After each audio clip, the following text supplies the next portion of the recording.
This week we'll be looking at the Renaissance and address, what makes the Renaissance different from the Middle Ages that we've been covering for the last 8 weeks.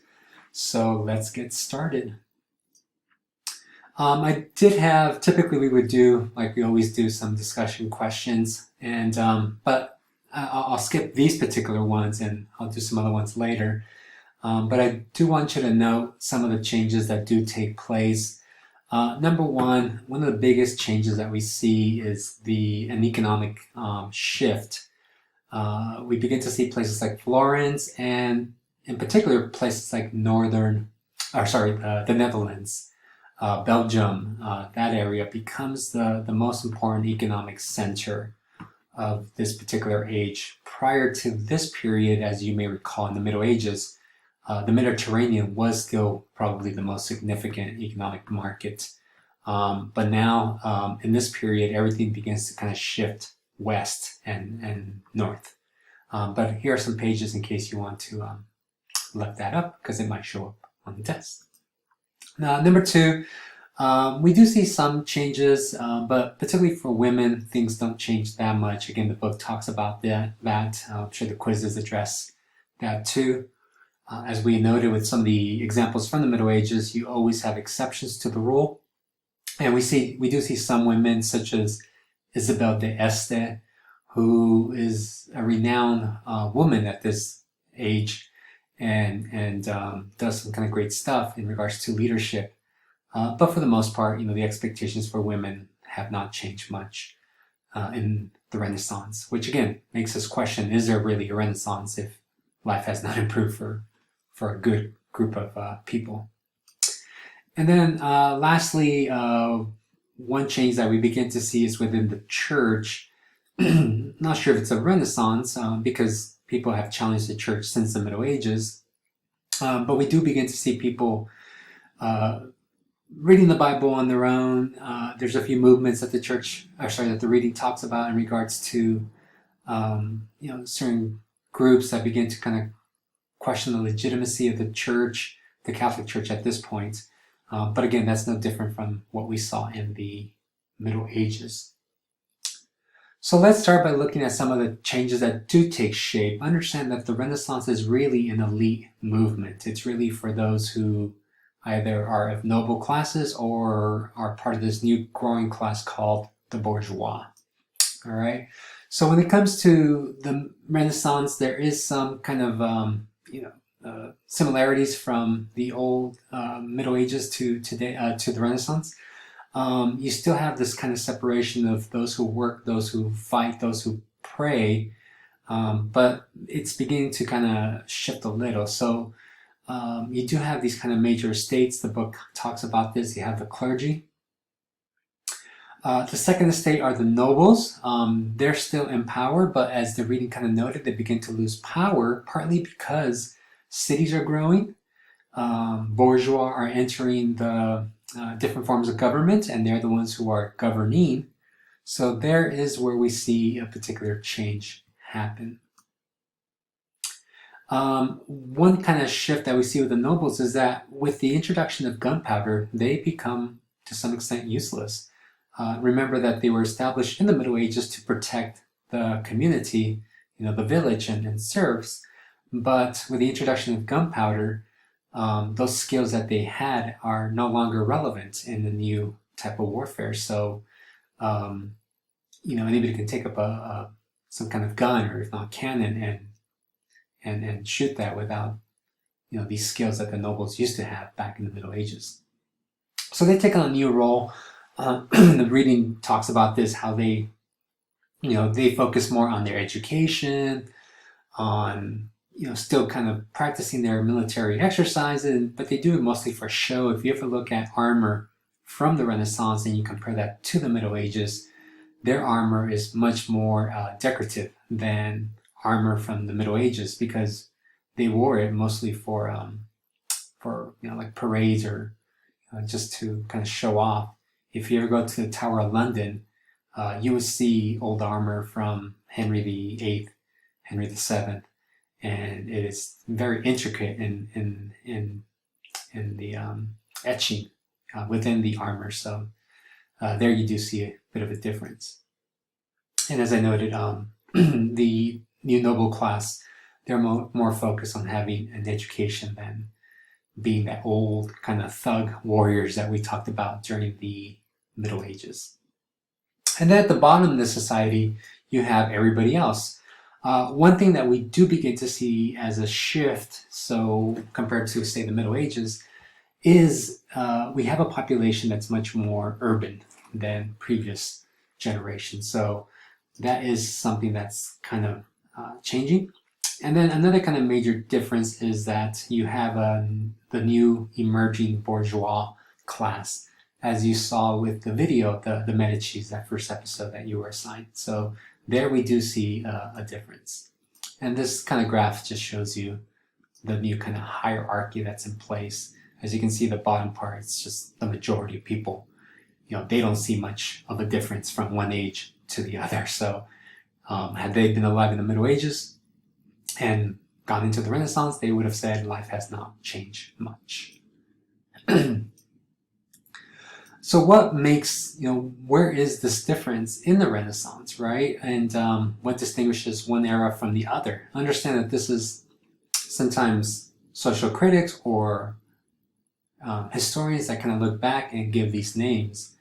For this example, it was Petrarch who gave the name to the Renaissance, right?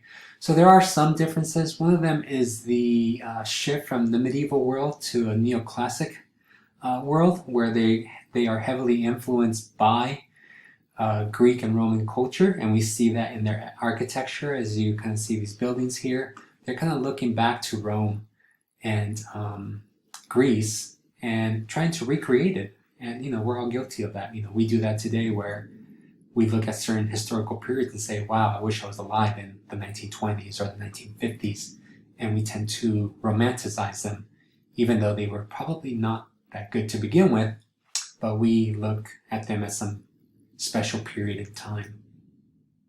So yeah, they're all looking back to Greece and Rome. They look at their age, the Renaissance, 1400s, as an age of light compared to the Middle Ages. I think it's Petrarch who kind of came up with this notion that the Middle Ages was a time of darkness, hence terms like the Dark Ages. And their period is moving into an age of enlightenment. And again, all these things could be argued one way or the other, but that's from their perspective. And then, as I noted earlier, for most people, you would never see much of a difference, right? For most people, life kind of just continued. Some ideas that do emerge that are different, and this one's quite key, the book talks about this one too, is individualism. People really begin to focus on this concept of individual ability, and we'll see that in a little while when we look at I can't remember his name.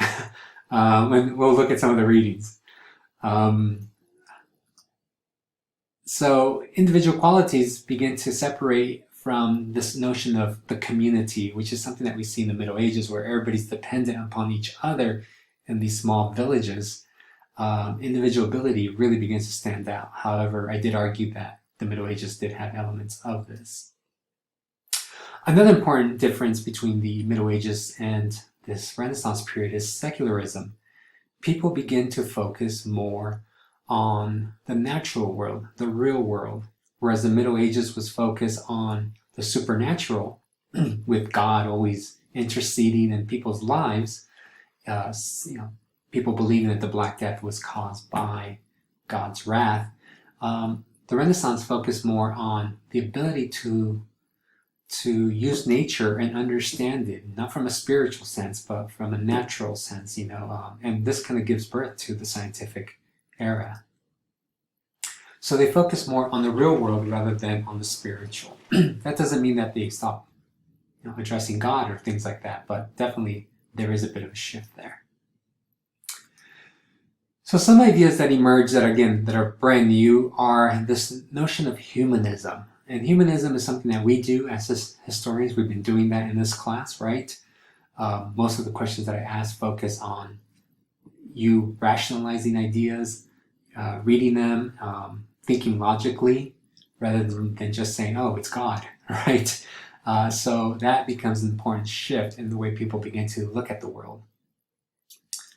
And one important thing is understanding the concept of civic humanism, where people believe that everybody has a role in society. So even though a class like this might not be significant to your career, it is important because you are still, at the end of the day, a citizen of this nation.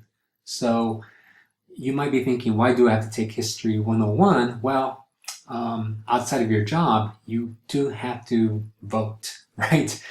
You do have to make decisions that impact other human beings. So humanism kind of allows you to think beyond just the scope of your task, the scope of your job, and think critically of how policy impacts people's lives. So civic humanism really kind of focused on this notion of somebody being well educated, right? Because you will be making decisions.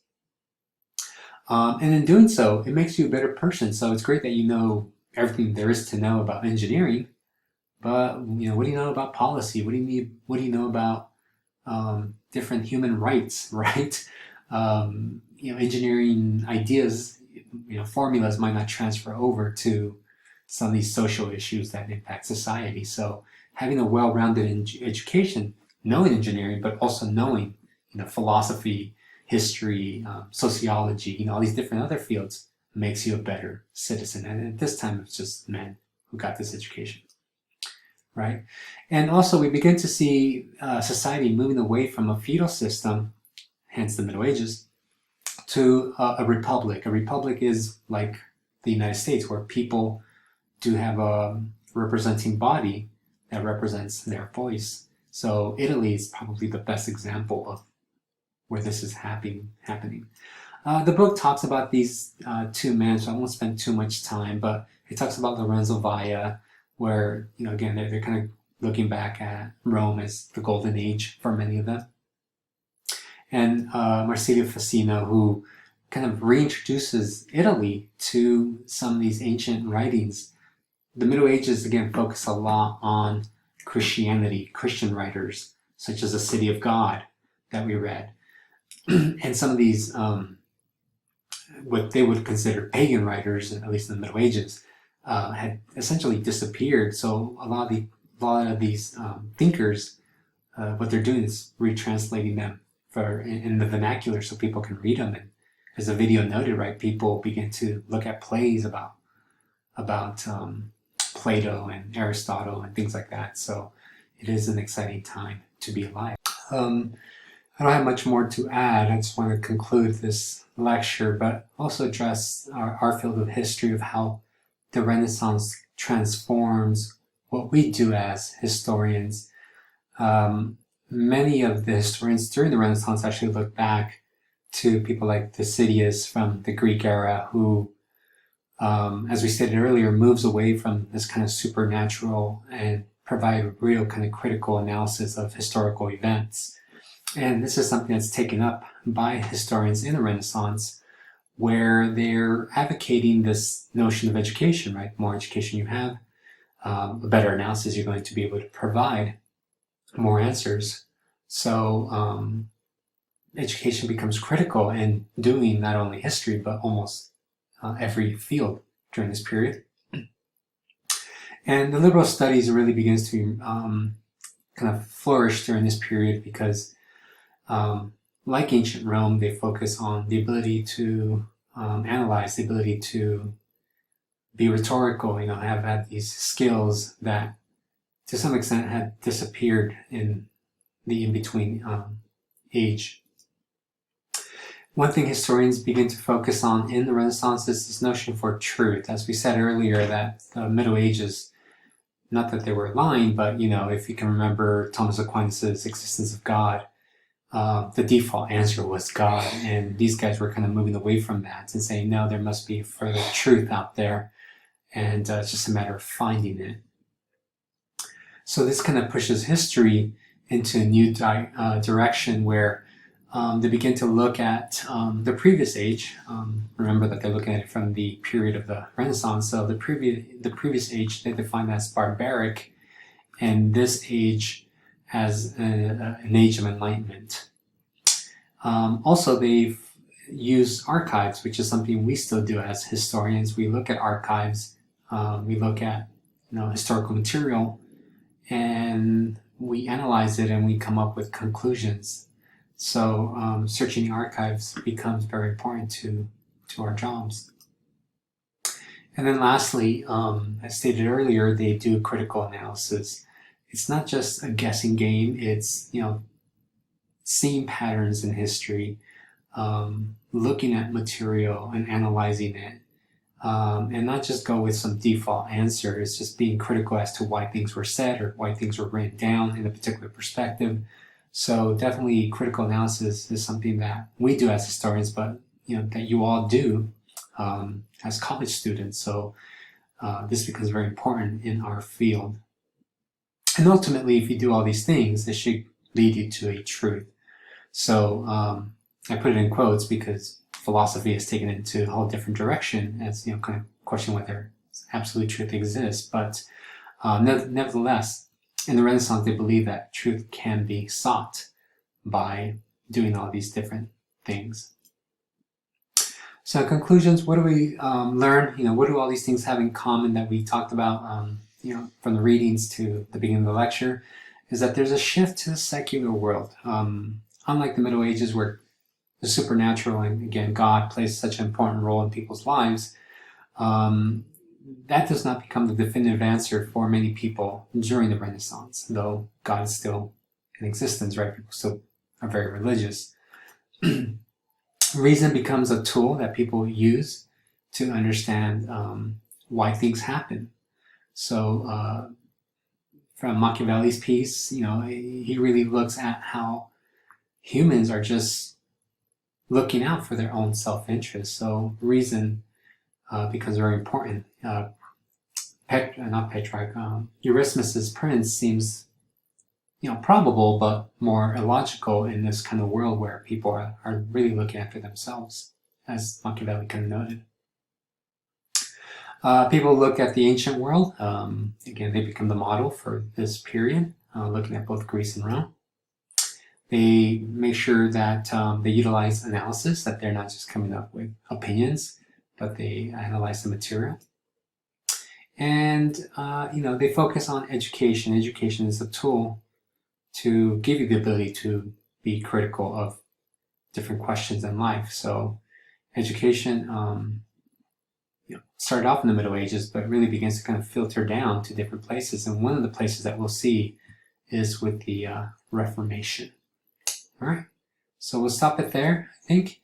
And this concludes this particular section of our lecture on the Renaissance. There are a few other activities, such as the art, so don't forget to complete those.